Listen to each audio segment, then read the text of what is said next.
Welcome back to She Reaches, the podcast from SSPI Wise, where we spotlight the incredible women shaping the future of the space industry.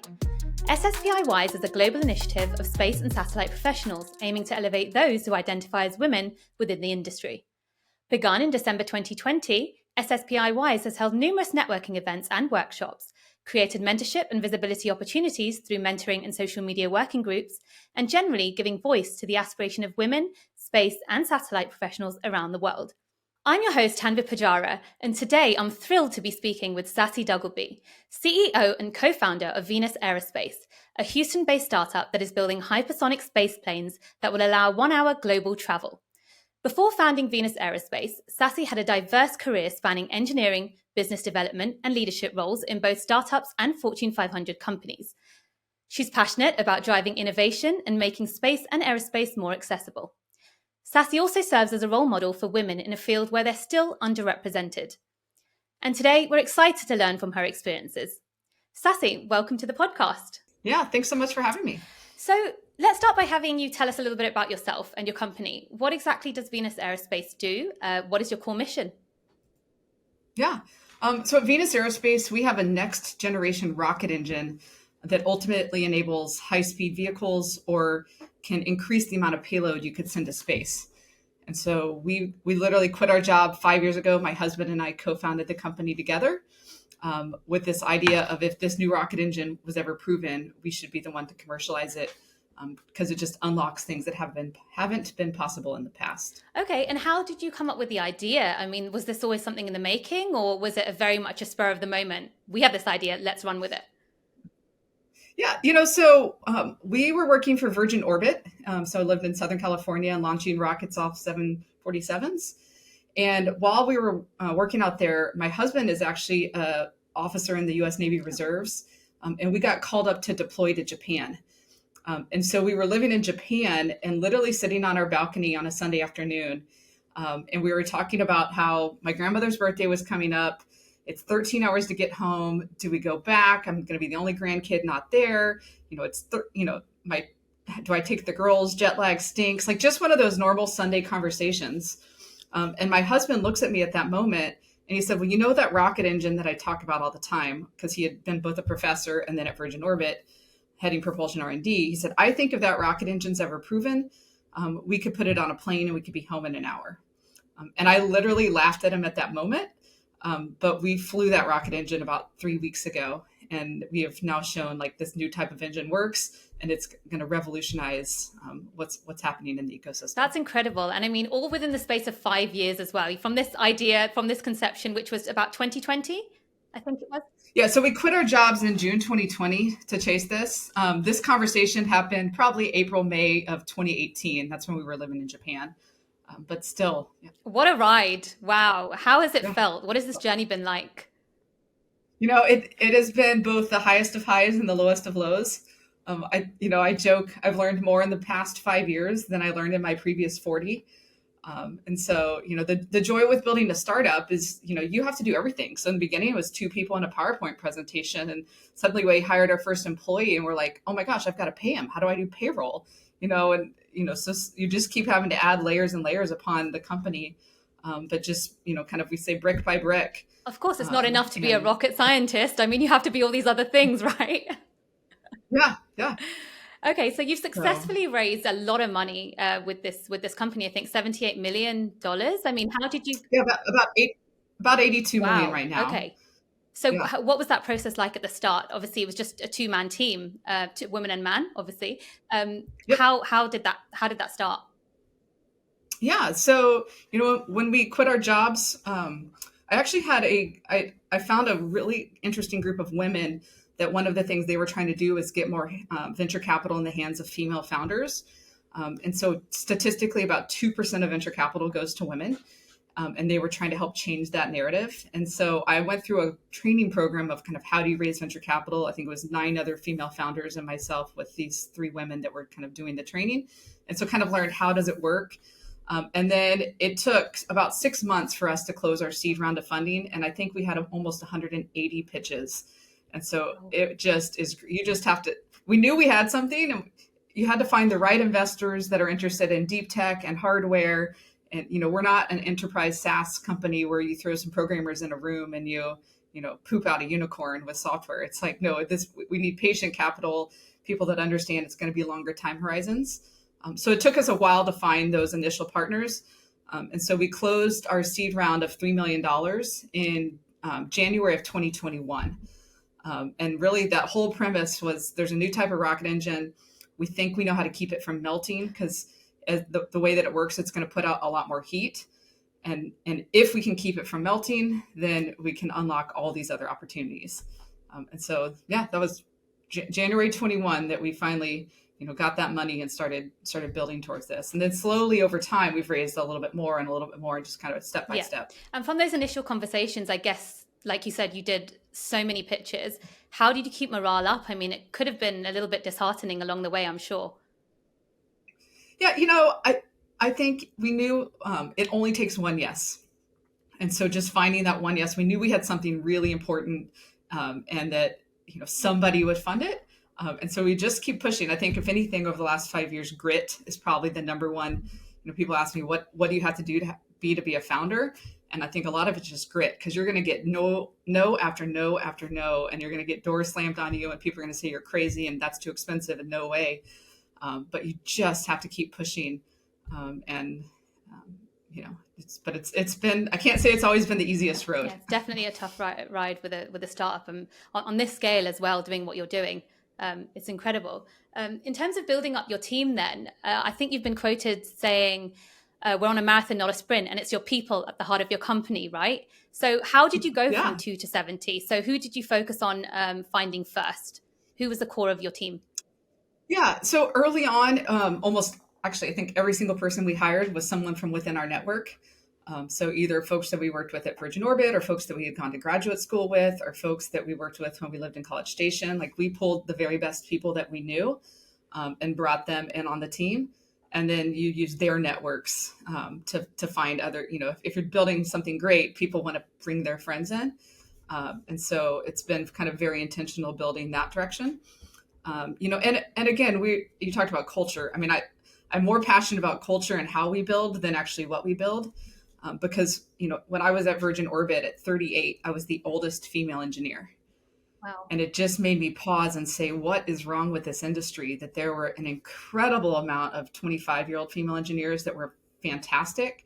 And then by the time they got to 30, there were far, far less. And then by the time you're almost 40, I was the only one there. And so when we started Venus, my husband and I said, we feel like we've got to build a different type of culture. And so I missed talking about our vision at the very beginning, but our ultimate vision is home for dinner. So we want to be able to fly you across the globe and have you home for dinner. And then if you work for us, we want you home for dinner. And that is because we are a husband-wife team with 2 daughters. And when we first started Venus, I think our girls were 10, actually they were like 11 and 8. And it's like, if we work 100-hour work weeks and we put everything into the company and don't spend time with our daughters, then we will have missed their entire childhood.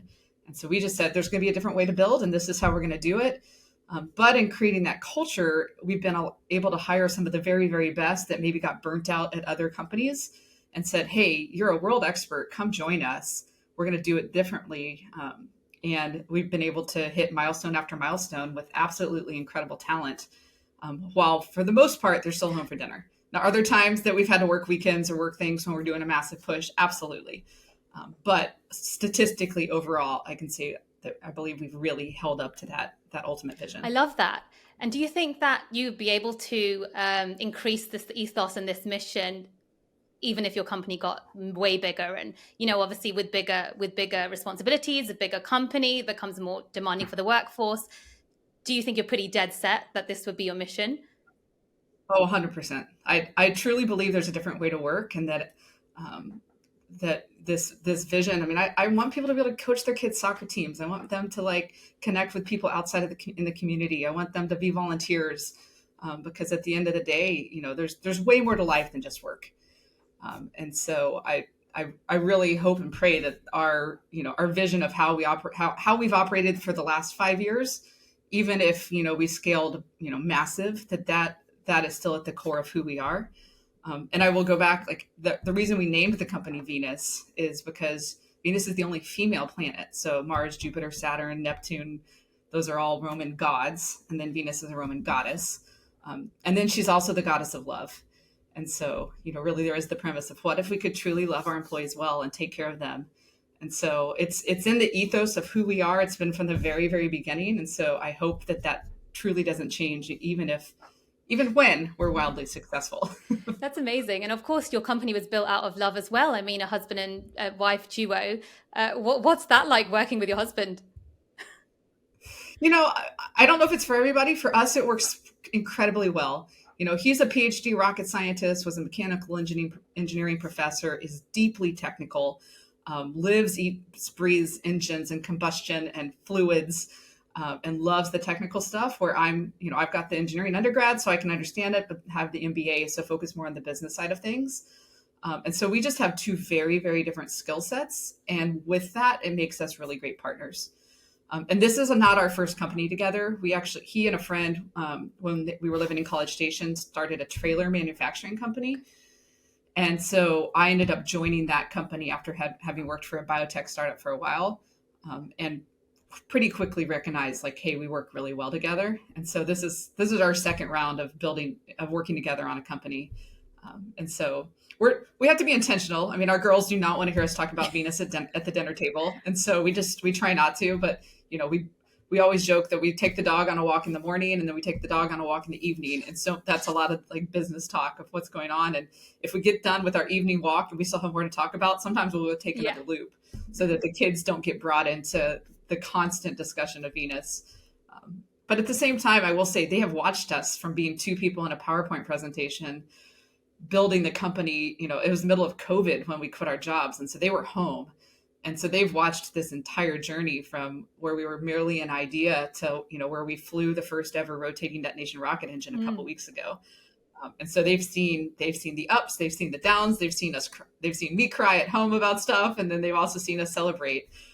So I think we've given them a pretty incredible picture of what it means to like be an entrepreneur and build technology. Yeah, that's great. I mean, to have two amazing role models just right in front of them. I mean, that's definitely, sets them up for success. So that's great. You mentioned your flight, your test of your flight last year, the Venus detonation ramjet. Is that what it's called? So that's one of our engines. The test that we did a couple weeks ago was in May of 2025. Was a test of the rotating detonation rocket. Right, engine. And that's designed to go from takeoff to Mach 6. Is that correct? So that would be the detonation ramjet. The rotating detonation rocket engine is just a more efficient rocket engine. So it could be used to, send more payload to space, or it could also be used on, missiles and weapons if people wanted it there. And then what we would do is then put that detonation engine in front of a ramjet. Right. And that makes the detonation ramjet. And so that's the engine that would be used for high-speed global travel.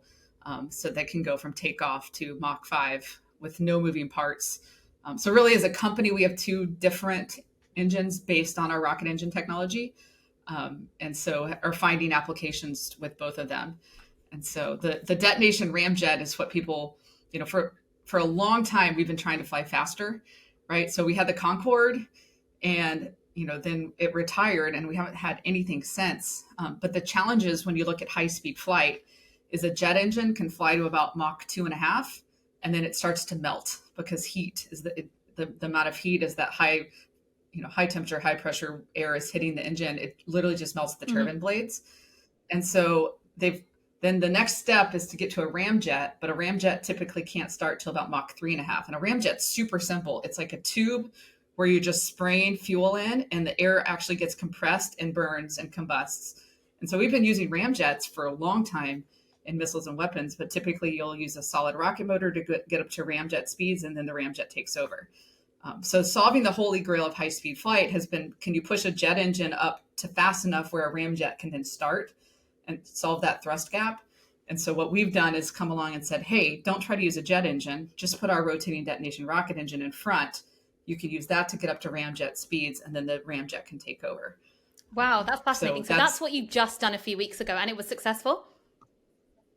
No, so we just did the detonation engine a few weeks ago. We just flew that.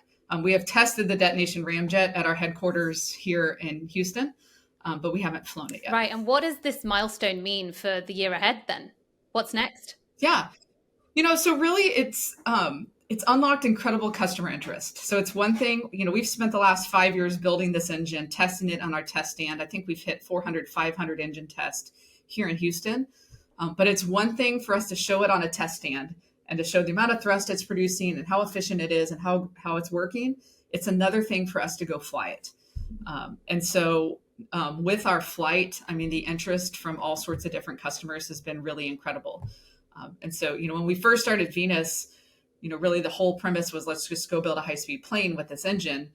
But what we missed is that this engine also has applications across the industry in both defense and space. And so a lot of customers have started coming to us and saying, hey, this engine's incredible. Would you consider selling us some for this application or this application? And so we've unlocked a lot of customer interest with our actual flight. And then it allows us to keep moving forward as we push towards that ultimate goal, which is, how does the world change if you can get anywhere in 1 or 2 hours? I think that's exactly what's piquing very many people's interest, which is the whole, can you get me to dinner within 1 hour? And I think when I searched Venus Aerospace, the first thing that came up was a UK report in The Sun, actually, about your, is it called the Stargazer jet?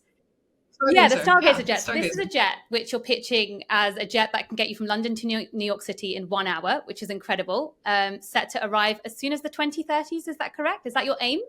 Yeah, we would say in the 2030s would probably okay. be. And tell us about this plane. How is a hypersonic space plane different from a traditional space flight? And what would the passenger experience look like on that?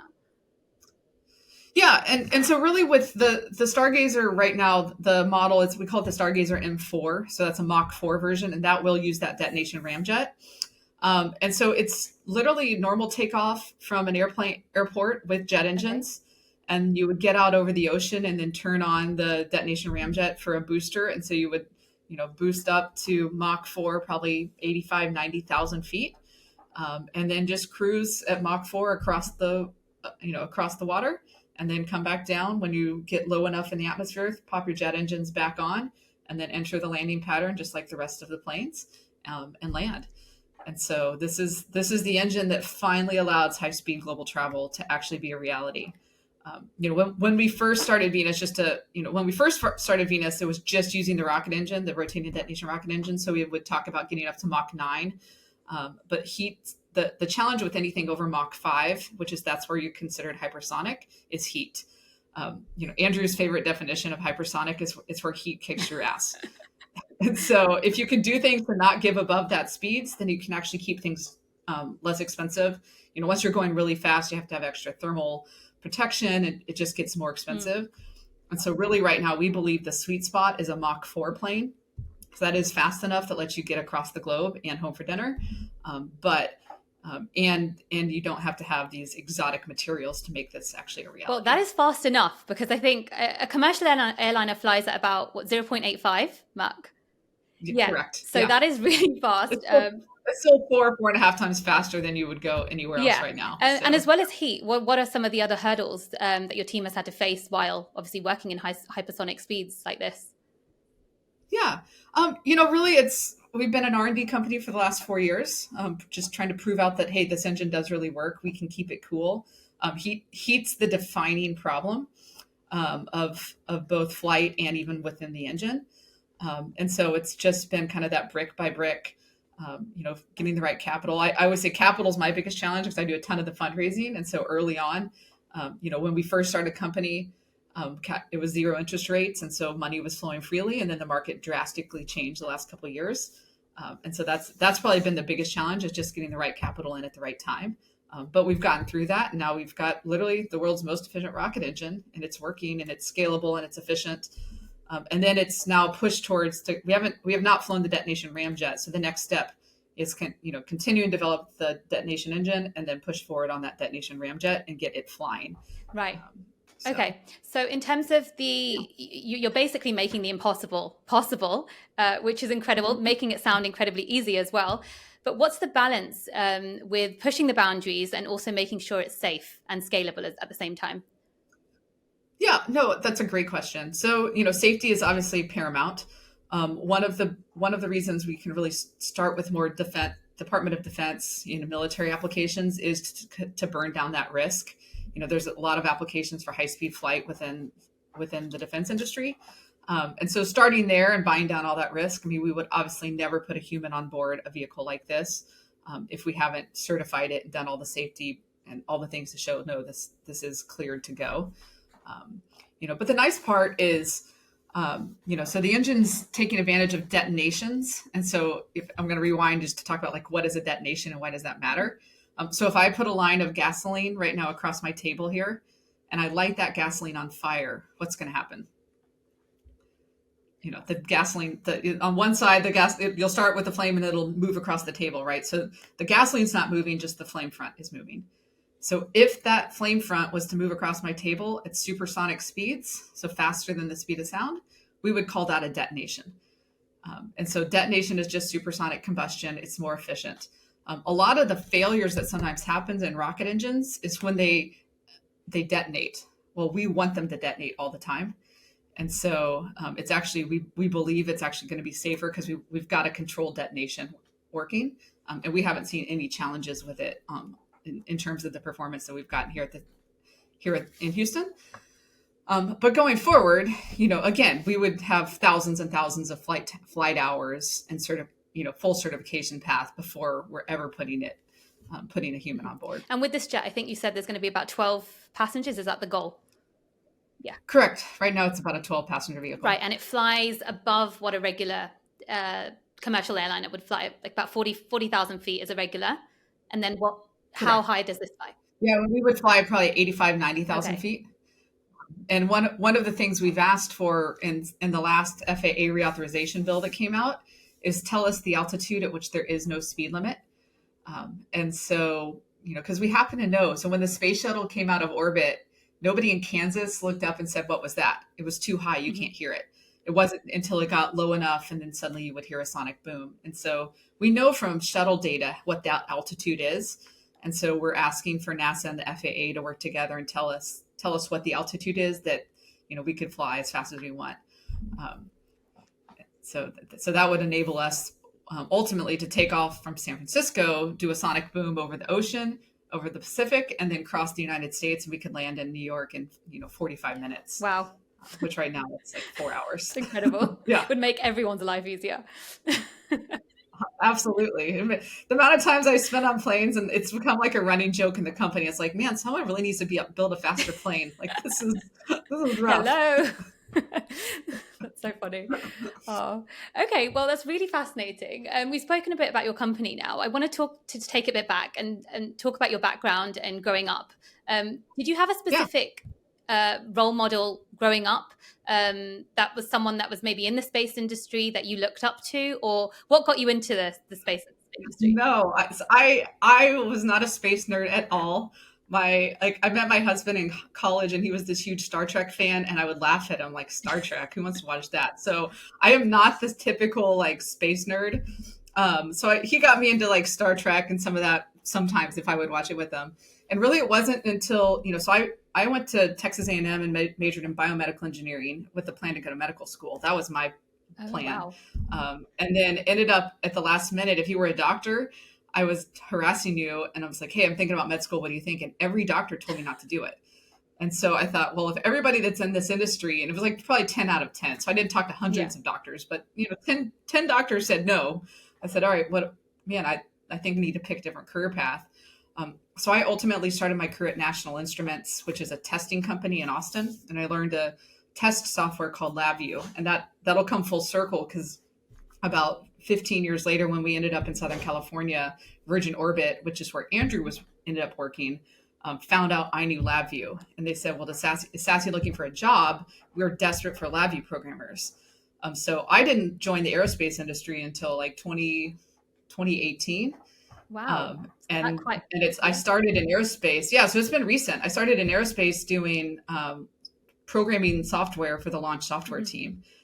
And I spent about 6 months coding. And then I went running over to the business development team and I was like, hey, do you guys need help? Here's my background. I have an engineering undergrad. I have an MBA. I've spent most of my career on the business side of technical companies. And I've been coding for 6 months, and I really would like to help more on the business side of things. And so I ended up splitting my time at Virgin Orbit with 50% of the time coding because they didn't want to let me go, and then 50% of the time working for the business development team. And that's really where I learned stuff about space and how rockets work, and low Earth orbit, medium Earth orbit, and orbital mechanics, like all of these things. I couldn't have even told you about that. I mean, if you told me in 2012, 2015 that this is what I would be doing, I would probably have laughed at you. But what I would say is, like, I have a curiosity. I love to learn. And so just my willingness to dive in and learn something new and figure it out.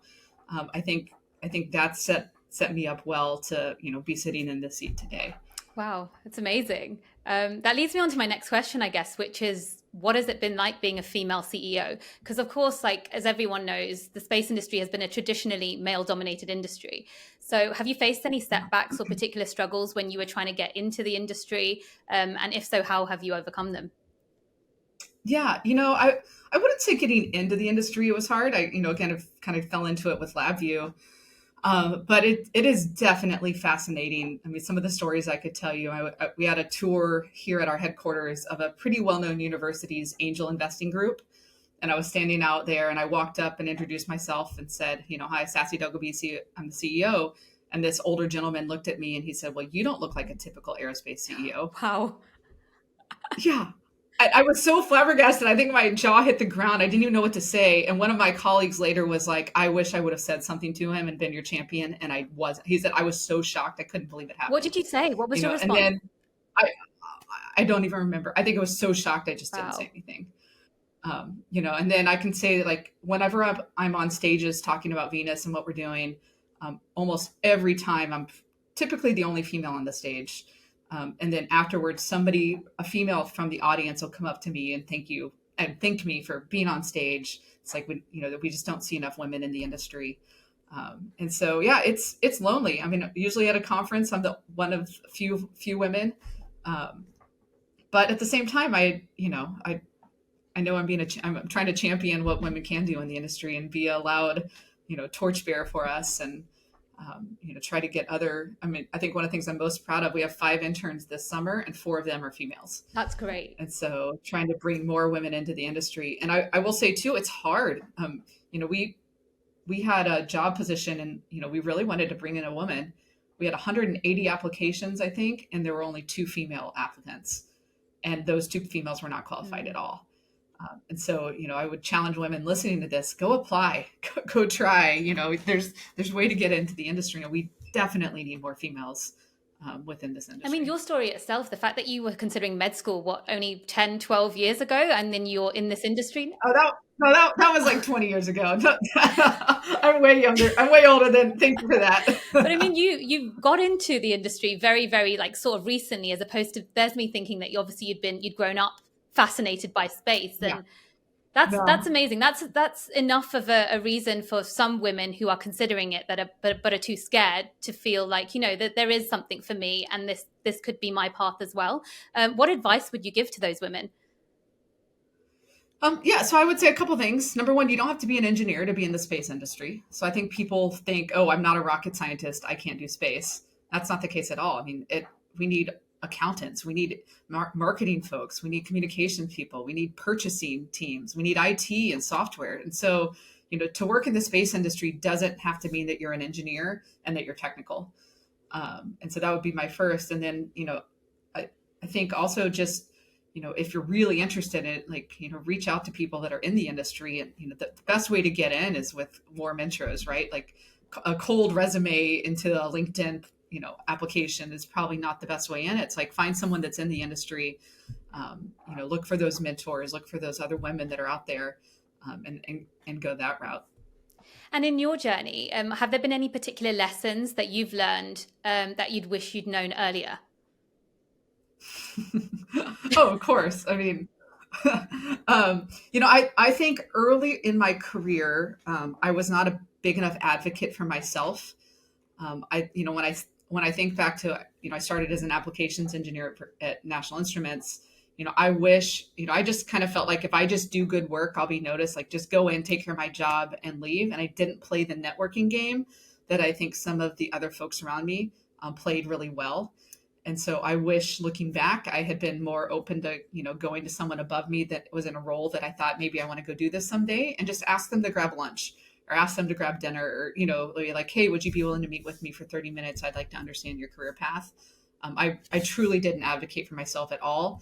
And at one point, I actually had one of my kind of, I wouldn't even say bosses, was like, where are you trying to go? And I said, I'm trying to go here. And he said, well, have you told anybody that? And I was like, no. I just thought, again, do good work and you'll notice. And so that's probably my number one piece of advice is, like, be your own advocate and go network to the places that you want to go. That's great. And I guess it's more of that whole approach of, if you say it and realize it, it will happen, right? If you say, this is where I want to be, and you say it to someone, you kind of have to make it happen. Great. So apart from hypersonic planes, then, what do you do for fun when you're not working so hard? When I'm not working, so I'm an avid outdoor person. Like, I love cycling. I love, when we lived in Southern California, I loved surfing. There's not so much surfing in Houston, unfortunately. Right now my kids are at the age where a lot of it's just, chasing kids. So, going to their events and supporting them. We love hiking and, just anything that gets me outside, boating. I actually really like fishing. So we live on a creek. Nice. And I know that's unusual. A lot of women don't love to fish, but I really like to fish. So in the evenings, a lot of times I'll go down and sit at our creek and, like, actually drop a line in. And it's gives me something to do while I'm sitting outside. Yeah. And with your two girls, are they sort of like wanting to do what you both do, or are they trying to carve out their own path at the moment? We'll see. I think I think my older daughter likes healthcare more, and just like I wanted to go to med school, I think that's more her thought. My younger daughter, I think it's too young to tell yet. Okay, great. Well, this has been a fascinating conversation. I think I have one other question to ask you, and that is a question I ask all my guests, which is, if you could put one message in a capsule to the next generation of women in the space industry, what would it say? I think I would have to say, we need women. Like, don't be afraid to be your own champion and get in the industry. It's like, we need women. We need women sitting at the table. We need women making decisions around the space industry. And so don't give up. You deserve to be there. 100%. Thank you so much, Sassie. Fascinating conversation. I can't wait to see what Venus Aerospace does next, and hopefully have you back on our podcast in the future. Thank you so much. Yeah, you're welcome. Thanks for having me. That concludes today's episode of She Reaches Women Entrepreneurs in Space, featuring Sassie Duggleby.